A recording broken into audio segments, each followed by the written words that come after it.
it's quite exciting actually. As I said in the beginning, I just felt that the future was all in the house, all in one, because I was speaking to people who are not sitting somewhere in some corner waiting for somebody to do something.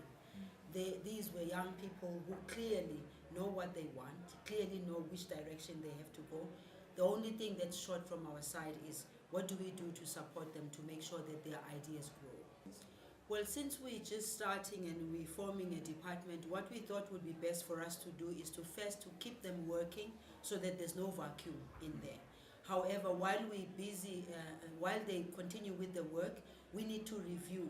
And that's what the next step that we're going to have is for them to make the presentation as to what were their programs, what were their projects, which ones were successful, because we think that those that have been successful must not collapse. But then we also need to upscale, and so if we need to upscale, it means we must do much more than they have been doing. That's the reason why there is now a ministry rather than work streams.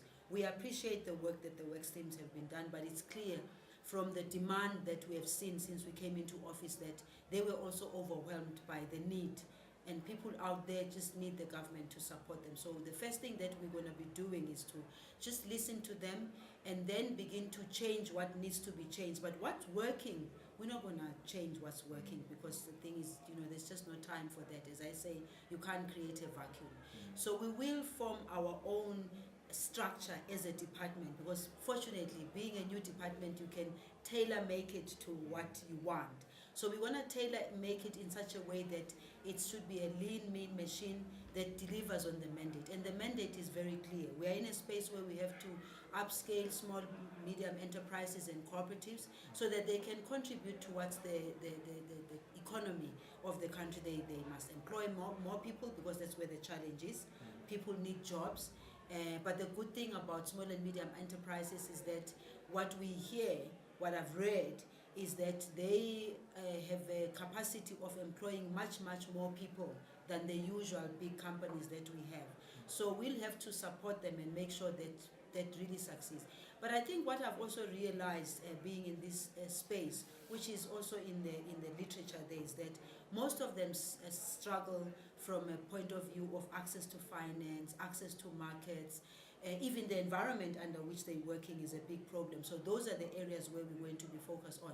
One of the challenges, of course, that everybody talks about is the fact that they don't get paid on time, both by government and the private sector too. I mean, everybody talks about the fact that it's government which is not paying, but I'm realizing that actually they struggle a lot, because from the private sector side, what they demand out of them is sometimes very difficult, and yet they can be able to produce it. So because we're government, I think it's important for us to focus on ourselves as government to say 30 days pay, what's making it difficult? Let's break that down, because I understand very well that when a small and medium enterprise doesn't get the pay, having delivered the services, it means that business would collapse. It means those people who have got jobs will lose their jobs.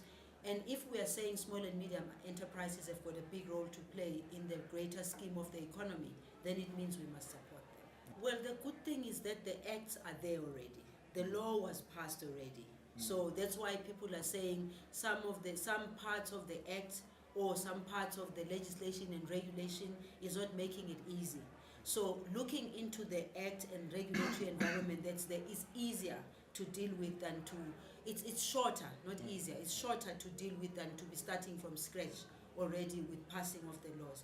We're not going to take those laws and wrap them up and throw them away, because we think that they are good laws that were already passed. It's just a question of now going into, and this consultation that we're having, for instance, participating here, made us listen to young people who, I could see them when I was talking about the regulatory environment, about the legislation, that when I was saying we need to look into that, they were nodding their head, and some of them were saying, yes, that's exactly what you need to deal with.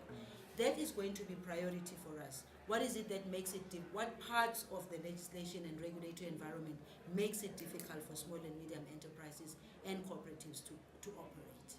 The Parliament has also got a process of public hearings. Once we have identified where the areas of change need to be, the role of Parliament is to make sure that it opens up that space for people to make those submissions. And we had a workshop already over the weekend, and one of the things that the chairperson, Ruth Beng, was talking about was the fact that they need to look at that process of ensuring that it's open to the public.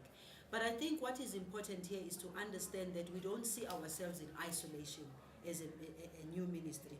We see ourselves working in partnership, in cooperation and coordination with the other departments, because when you talk about tax, you're touching on treasury and finance and all.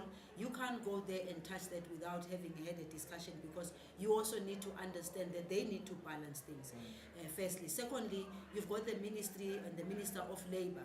You understand that if you're going to want some exemptions, or if, for instance, we talk about what the unions would talk about, the fact that they've made sure there are gains that they have gained which they don't want to be reversed, in terms of the salaries, in terms of all the gains.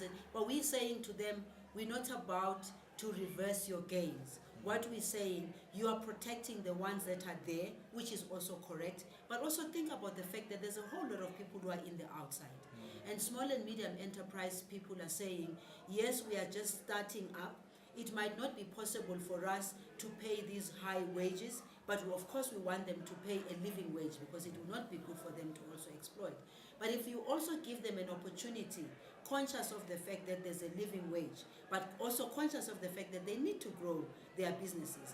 If you give them that space, it means their business will grow. It means they won't employ 1%, they'll employ 5, they'll employ 20, maybe 30, maybe even 50 at the end of the day.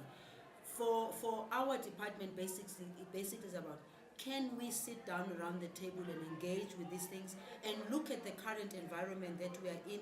The economy is struggling, people are struggling. We want and we have to create the number of jobs that we are talking about, and those jobs cannot be created by government, neither can they be created by big business alone. So clearly, from small, medium enterprises and cooperatives, there's a lot of new jobs that can be created there. So we just need to sit around the table and talk to each other. I've been saying I wasn't appointed to pick up fights with people. I was employed to deliver on the mandate, and that I will not do alone.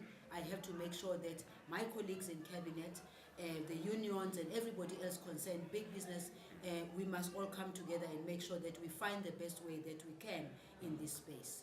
The good thing about structuring something new is that it gives us that opportunity to consult around, and that's exactly what we are doing. But also we are learning the lessons from the past 20 years of those when we started the departments. We can't go back into the same challenges that were there. We now know exactly what you need to do. And therefore the consultation for us, both at government level, because that's where we need to start, we must make sure that within government we do the consultation. We must consult with the relevant structures within government to make sure that we create a proper structure. But also we must talk to the people particularly that lobbied for this department to take place. They lobbied, and I know that in the process of lobbying, they even presented documents that were giving a sense of what kind of a system or a machinery that will be able to be helpful. So we're giving ourselves this time to make sure that we consult. We've consulted already with Parliament, the Portfolio Committee. We've had discussions even with the opposition parties who were part of the Portfolio Committee. We'll continue to do that, have the workshops. But we're also looking for ideas from the outside. So people who have ideas in the outside, they are very welcome. We've been asking people, well, people that I meet with, and some have actually been coming in and making presentations, saying, Minister, we think that the best way you can be able to deliver in as far as your mandate is concerned is this way, and we are engaging with that. And we don't think that should take very long, because at the end of the day, first 100 days is knocking on our doors. We want to make sure that when we go back to people, we should be able to say, in the first 100 days we did the consultation, we've got a structure now, we've got an office, not a structure, we've got office, we've got a skeletal department that is operating at the moment. But at the end of the day, we hope that by November time, by the end of the year, we should be having a solid structure that says this is what we're going to look like come the next financial year, because right now we're still using the budget within the DTI. And come November, when now there's going to be the midterm review of the budget, they should have an understanding of what we look like. Come the next financial year, they must find something that's very concrete on the ground.